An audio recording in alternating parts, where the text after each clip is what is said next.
Boa noite, pessoal, tudo bom com vocês? Eu vou iniciar um vídeo agora que é a resolução de questões. Tava conversando com o pessoal e eu resolvi fazer um projetinho diferente, que é basicamente resolver algumas questões das listas de exercícios que vocês recebem, para que assim vocês possam ter um melhor aprendizado e possam ter um melhor entendimentozinho da matéria, tudo ok? Então vamos lá. Vamos resolver a questão número 2 da lista de eletrostática. Segue o enunciado. A tabela a seguir mostra a série triboelétrica. Como vocês podem ver, tem uma tabelinha que vai de pele de coelho até plástico. Nós temos uma setinha de mais e uma setinha que indica sinal negativo, menos. Continuando o texto. Por meio dessa série, é possível determinar a carga elétrica adquirida por cada material quando são atritados entre si. O isopor, ao ser atritado com a lã, fica com carga negativa. Ou seja, você tinha o isopor e você tinha a lã. Após o atritamento, o isopor ficou com carga negativa, enquanto a lã ficou com carga positiva. Ou seja, o isopor ganhou elétrons, enquanto a lã perdeu elétrons.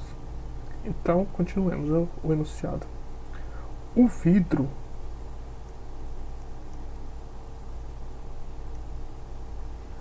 ao ser atritado com a seda,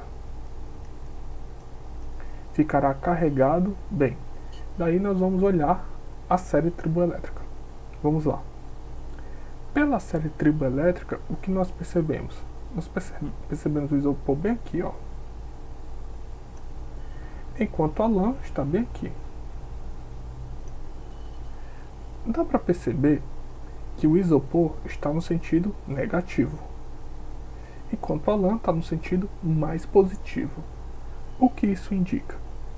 Isso indica que esse sentido aqui, quanto mais para baixo, indica maior facilidade de ganhar elétrons. E esse sentido aqui, que no caso é quanto mais para cima, maior facilidade de perder elétrons. Isso justifica o porquê o isopor ficou com carga negativa e o porquê a lã ficou com carga positiva. Então vamos observar agora o vidro e a seda. Observe que o vidro ele é bem positivo, enquanto a seda está no meio da tabela. Porém, o vidro é bem mais positivo do que a seda, nessa questão das setinhas, de cima para baixo. O que isso quer dizer? Como a seda está mais para baixo em relação ao vidro, isso indica que a seda, quando atritada com o vidro, tem maior tendência a ganhar elétrons, a ficar com carga negativa, enquanto o vidro tem maior tendência de perder elétrons, ficando assim com carga positiva. Logo, a seda vai ficar com carga negativa e o vidro com carga positiva. Isso logo após o processo de atrito, que é um dos processos de eletrização que foi explicado na primeira aula. Então, ó, novamente, o vidro, ao ser atritado com a seda, ficará carregado positivamente. Ok? Mas por que o vidro fica carregado positivamente? Porque ele perdeu elétrons. Então vamos olhar qual item satisfaz. Positivamente, pois ganhou prótons. Falso. Em processos de eletrizações, é impossível ter ganho ou perda de prótons. Os prótons nunca saem do núcleo do átomo. Então, falso. O item A é falso. B. Positivamente, pois perdeu elétrons. Isso é verdadeiro. O vidro fica positivo porque ele perdeu elétrons. O item C, negativo, isso já é falso por si só. O item D, negativo, isso já é falso por si só. E E, com carga elétrica nula. Não, isso também é impossível, porque como houve um atrito, houve um processo de eletrização em que a seda ganhou elétrons e o vidro perdeu elétrons. Falso. Então, nosso gabarito é o item B de bola. Vamos para a outra questão. Questão 3, também do material. Olha só o que diz. Um corpo que estava inicialmente neutro após a eletrização passou a ter uma carga líquida de menos 8 vezes 10 elevado a menos 6 coulombs.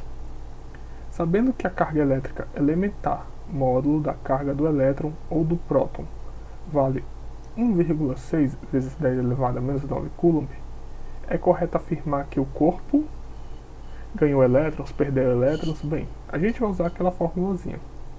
Q é igual a N vezes E, onde Q é a carga do objeto, do corpo,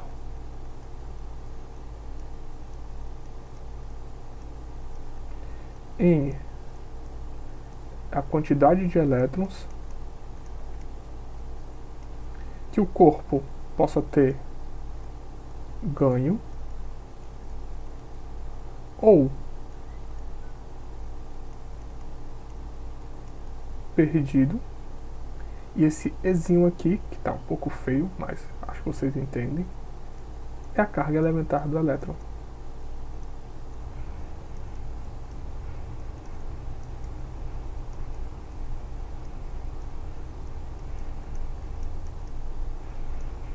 Pois bem, então vamos utilizar essa formulazinha.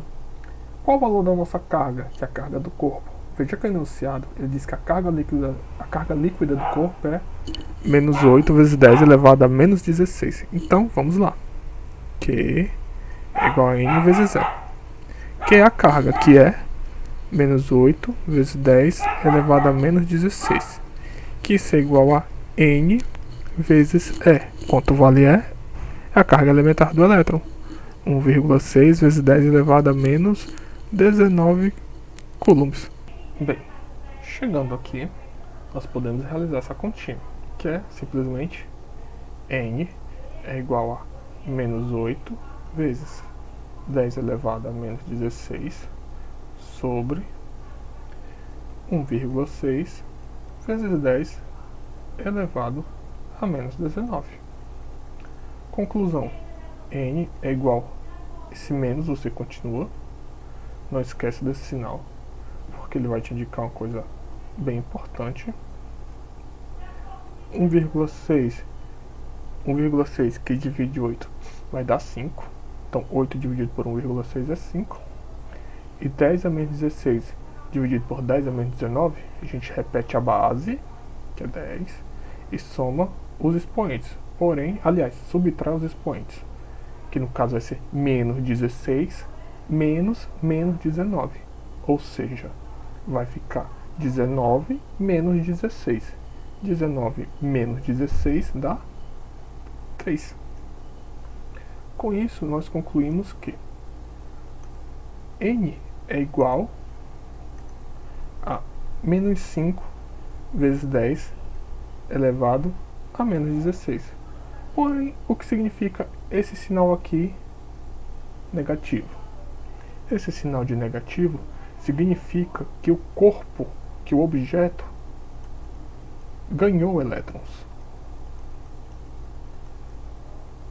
Professor, se o sinal fosse positivo, então o corpo perderia elétrons? Sim, exatamente. Porém, o sinal nessa situação é negativo. Logo, esse corpo ganhou, não esqueça do sinal negativo, ganhou 5 vezes 10 elevado a 3 elétrons, que é o item C, que é o nosso gabarito. Então, gabarito C. Bem, vamos agora para a questão 6. No caso, a questão 6 do material de vocês. Tudo ok? Certo.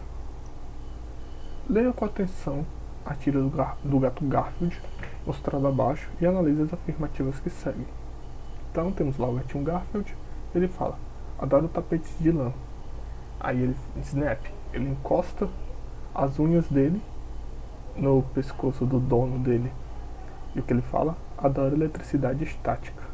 Depois ele toca no cachorrinho e novamente o cachorrinho toma um choque.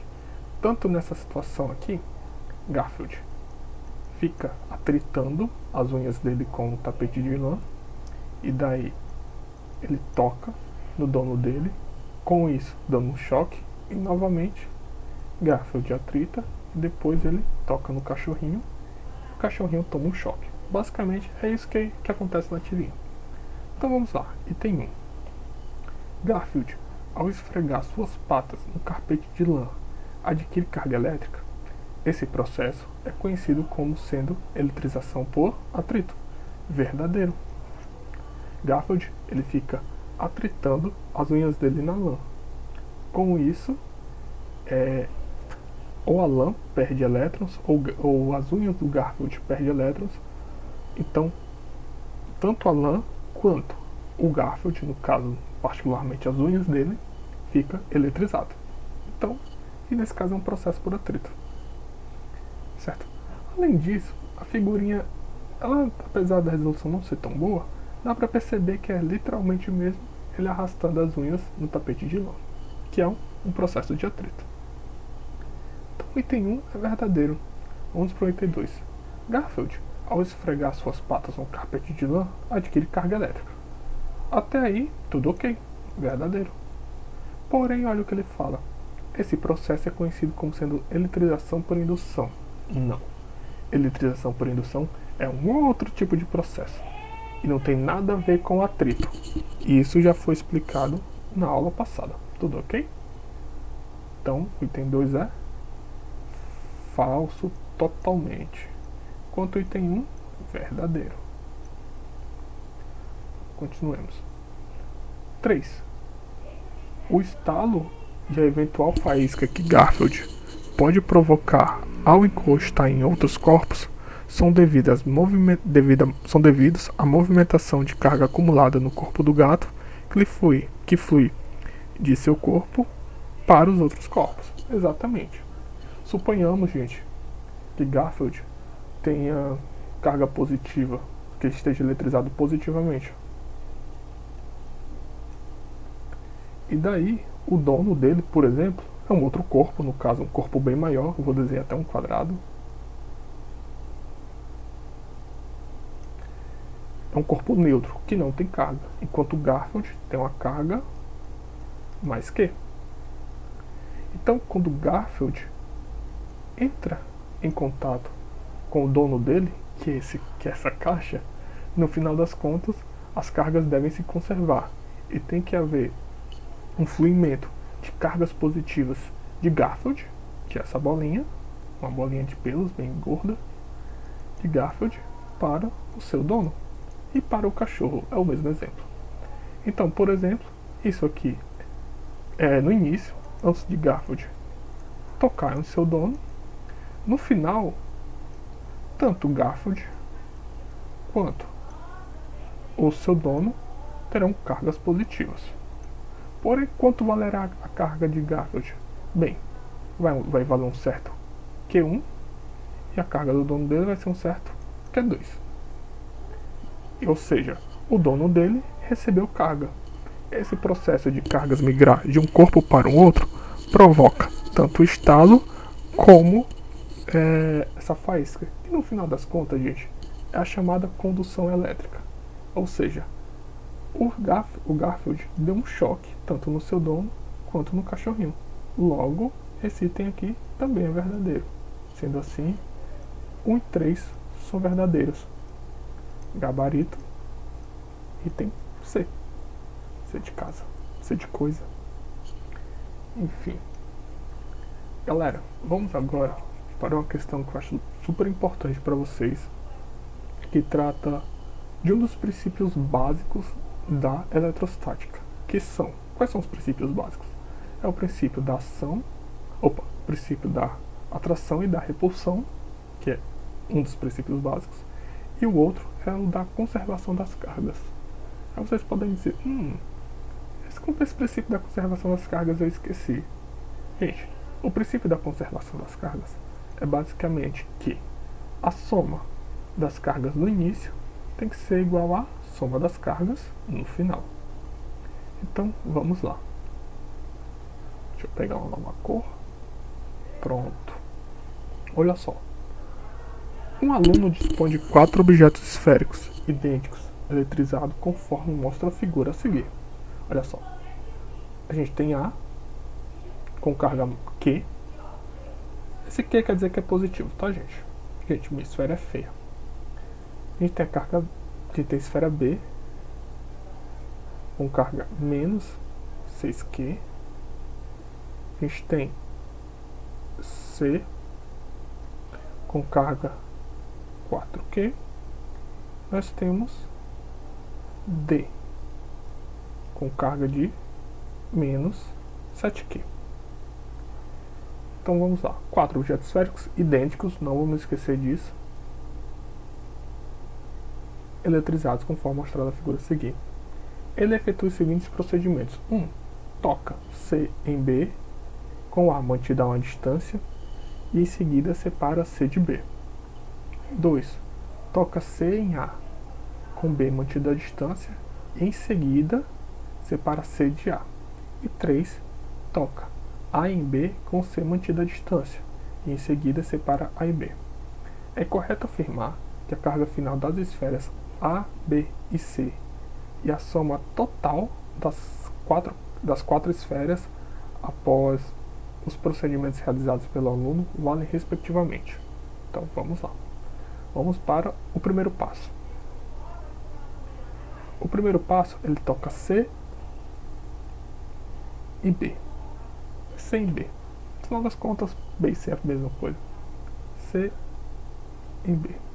Ou seja, ele toca essas duas esferas. Vamos ver qual fica a carga dessas esferas no final. Quando ele toca C em B, essas cargas elas vão fluir de um corpo para o outro. Porém, qual será o valor final? Vai ser um valor positivo ou um valor negativo? E como podemos calcular? Vocês têm que lembrar o seguinte.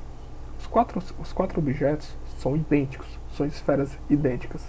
Daí, quando você tocar os dois objetos e separar, a carga deles vai ser idêntica e dividida por 2. Como assim? Então vamos aqui fazer. No final das contas, a carga de C', que é a nova carga de C, vai ser igual à carga de B', já que são objetos iguais, então quando você tocar, a carga final entre eles tem que ser iguais. Aliás, tem que ser igual após o toque. Então, a carga de C' tem que ser igual à carga de B', que vai ser igual ao somatório dessas duas cargas, ou seja, 4Q menos 6Q, tudo isso dividido por 2. Então, vamos efetuar essa conta.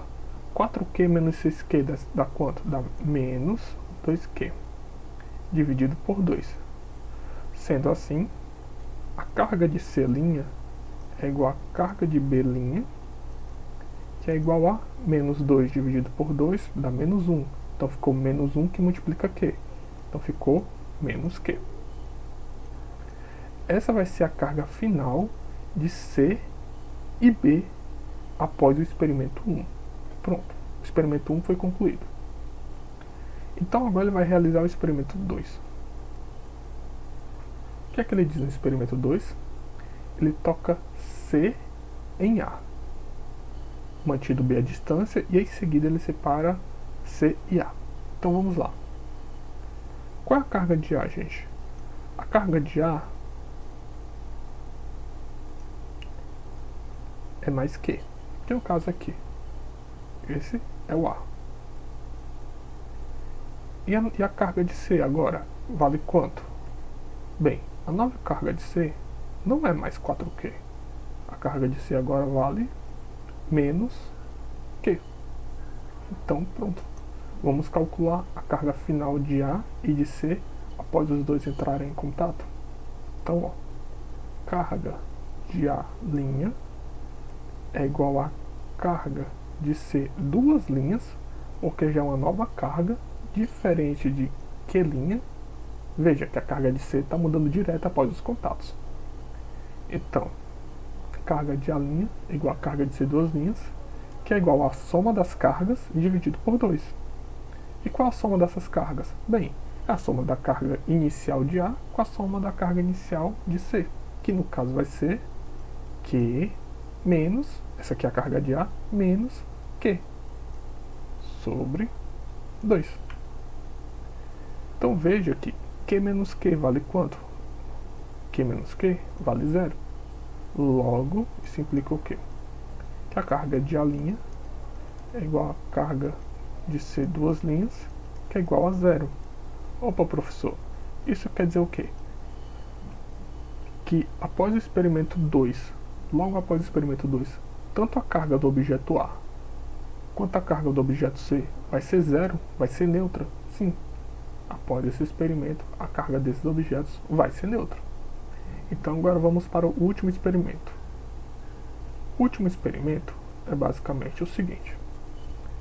Ele pega o corpo A, que agora tem uma carga 0, e toca em B, mantido C a distância. Então, gente, ele pega o objeto A,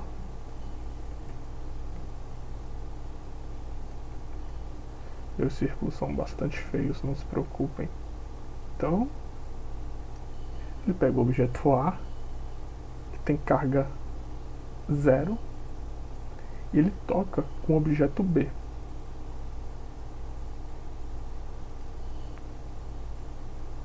Que tem carga menos Q.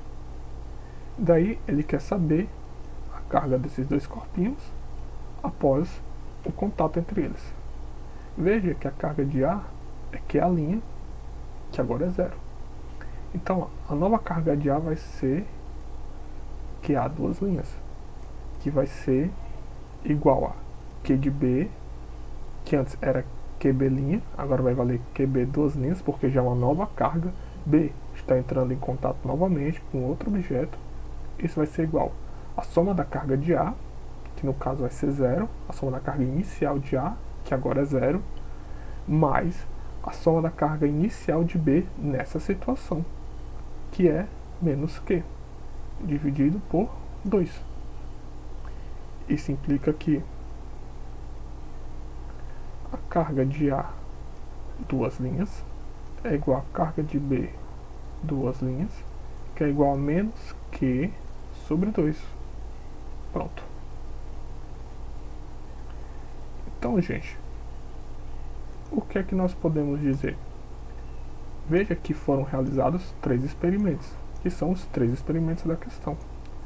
Após os 3 experimentos da questão, a gente concluiu que a carga de A final, a carga de B final, carga do corpo C final e a carga do corpo D final. Veja que o corpo D não participou de nenhum dos experimentos, dos processos de contato. Então vamos lá. Qual foi a carga final de C? Veja que C entrou em contato com B e depois entrou em contato com A, e após isso C não entrou em contato com mais nenhum corpo. Sendo assim, a gente pode concluir que a carga de C final, por exemplo, é 0. B entrou em contato com C inicialmente. Depois ficou quieta. A entrou em contato com C. E depois só passou a entrar em contato novamente com B, que foi o último processo de contato tanto de A quanto de B. Com isso, a gente conclui que esse valor é a carga final tanto de A quanto de B. Ou seja, menos Q sobre 2 é o valor final da carga de A e de B. Professor, e a carga final de D? Gente, a carga final de D ela é constante. Por quê? Porque ela não participou de nenhum desses processos de toque. Então a carga inicial de D é menos 7Q.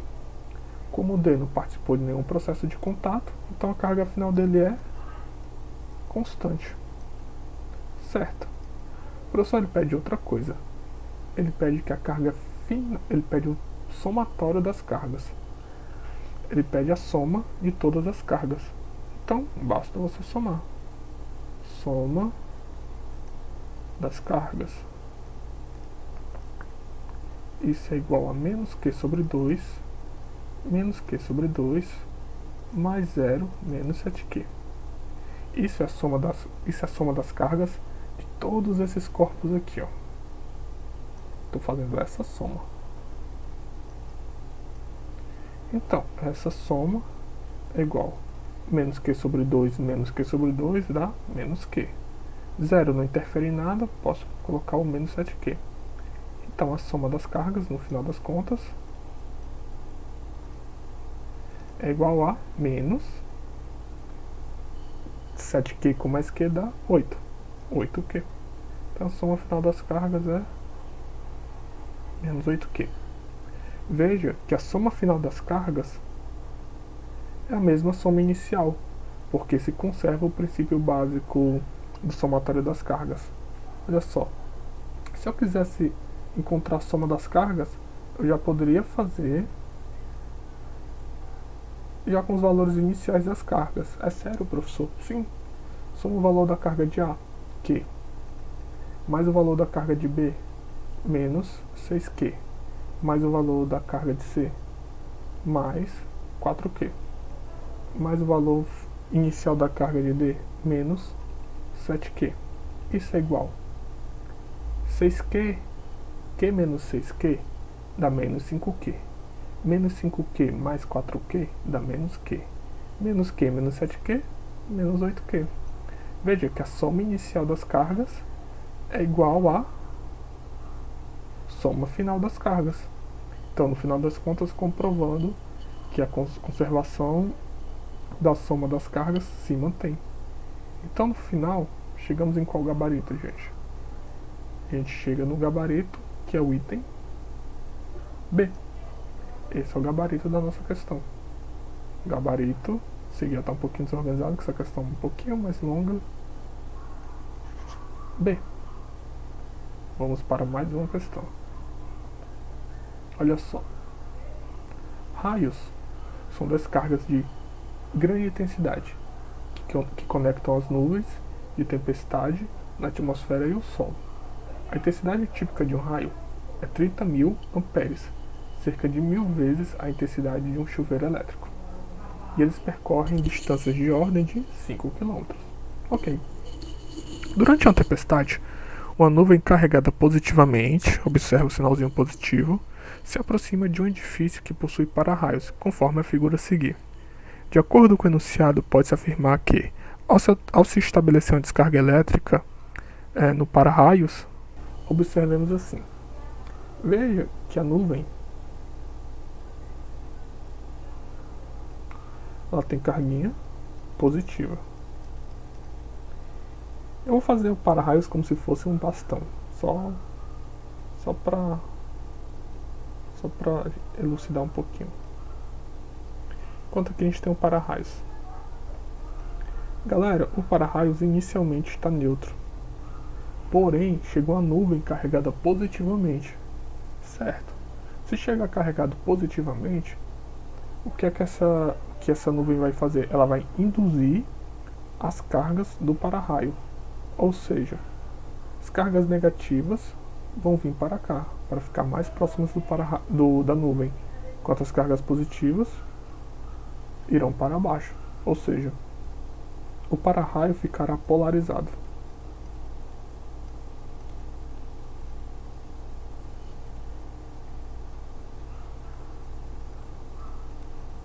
Devido à diferença de potencial entre essa nuvem, que tem carga positiva, e essa pontinha do para-raios, que vai ter carga negativa, nós vamos ter a descarga elétrica, a carga elétrica, que é conhecido como raio. Então vamos lá. De acordo com o enunciado, pode-se afirmar que ao se estabelecer uma descarga elétrica no para-raios, prótons passam da nuvem para os para-raios? Não. Prótons nunca saem, gente. Prótons nunca saem ou entram em corpo algum. Prótons passam do para-raios para a nuvem? Não. Falso também. Elétrons passam da nuvem para o para-raios? Falso. A nuvem já está carregada positivamente, não é ela que perde elétrons. D. Elétrons passam do para-raios para a nuvem? Verdadeiro, gente. É o item D. Você tem uma passagem de elétrons do para-raios, que está polarizado, para as nuvens. E essa passagem de elétrons do para-raios para a nuvem faz acontecer o quê? O relâmpago. Então a gente vai ter a descarga elétrica. Tudo ok? Bem bacana essa questão. Última questão, provavelmente a mais difícil, porque geralmente envolve eletroscópio, mas vamos tentar fazer ela de maneira bem tranquila. A figura a seguir ilustra dois eletroscópios. O da esquerda está totalmente isolado da vizinhança, e o da direita está ligado à terra por um fio condutor de eletricidade. Bem, temos aqui os eletroscópios, etc. O primeiro eletroscópio, o segundo eletroscópio. Das figuras a seguir, a que melhor representa as configurações das partes móveis dos eletroscópios quando um bastão carregado negativamente é aproximado das partes superiores de ambos é. Então vamos lá. Alguém chega com um bastão carregado negativamente e aproxima dessas esferinhas neutras. Vamos analisar para o primeiro eletroscópio. O primeiro eletroscópio, gente, eu vou fazer basicamente uma esferinha assim e vou fazer as duas folhinhas de metal, que é a parte inferior. Isso aqui é a esferinha condutora, que é essa parte. Isso daqui é a haste condutora, que é essa parte aqui. Essa aqui são as folhinhas de metal, que é essa parte, ok? Então vamos lá.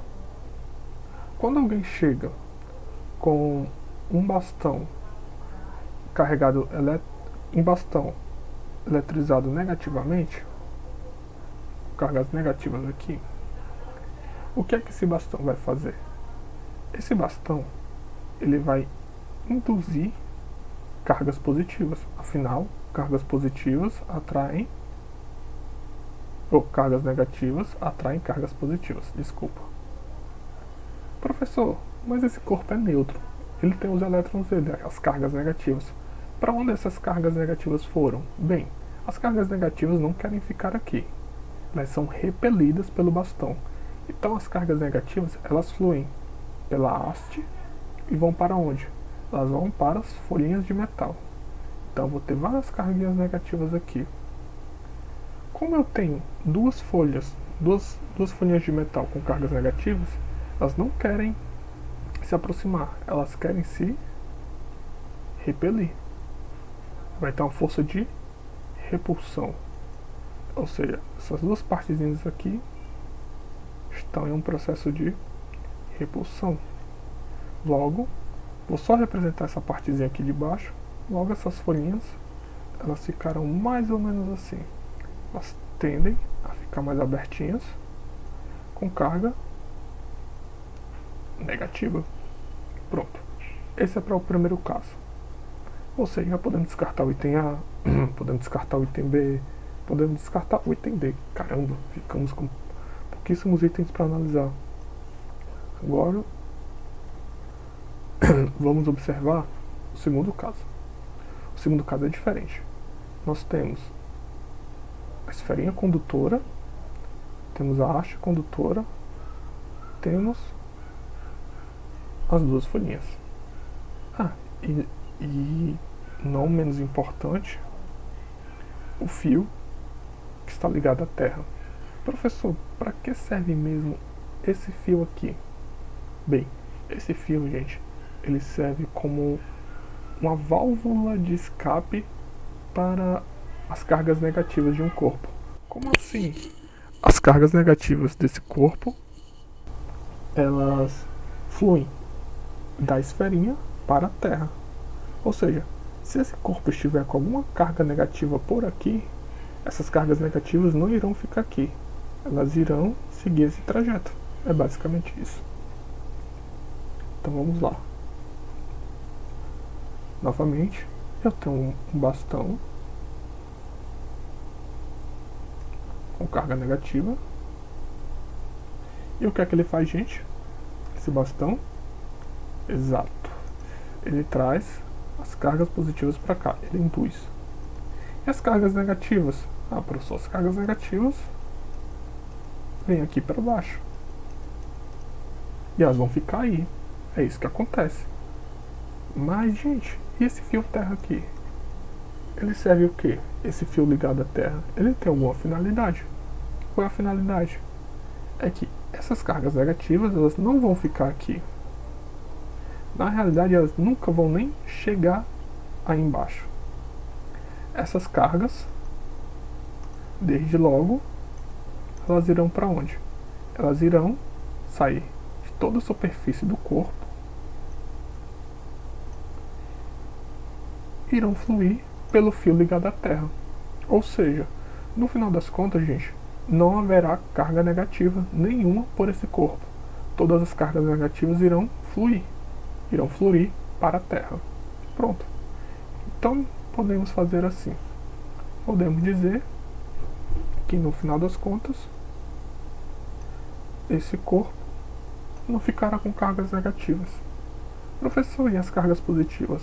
Elas também vão fluir? Não, gente. As cargas negativas, elas vão continuar. Essas cargas, elas não vão para este fio. Elas continuam somente aqui na esferinha. Então é somente isso.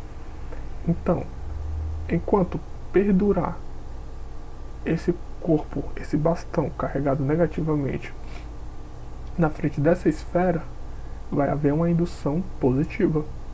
Vai haver cargas positivas aqui. E lá embaixo não vai haver cargas nenhuma. Por quê? Porque deveria haver cargas negativas. Porém, acontece que as cargas negativas fluíram pelo fio para a Terra. Então, professor, então quer dizer que não tem carga nessas folhinhas? Sim, gente. Nessas folhinhas não tem carga. Elas vão continuar neutras. Se não tem carga, então não há nem força de atração e nem força de repulsão. Essas folhinhas vão continuar imóveis, como elas eram inicialmente. Logo, essas folhinhas elas não irão se repelir, como mostra o item C. Elas irão permanecer imóveis, paradinhas. Logo, concluímos que a resposta, o nosso gabarito, é o item E. Tudo ok? Gente, concluímos todas as questões. Espero ter ajudado, tirando essas possíveis dúvidas que alguém possa ter e ajudando ao máximo possível nessas resoluções. Novamente, muito obrigado. Tenha uma ótima noite e até logo.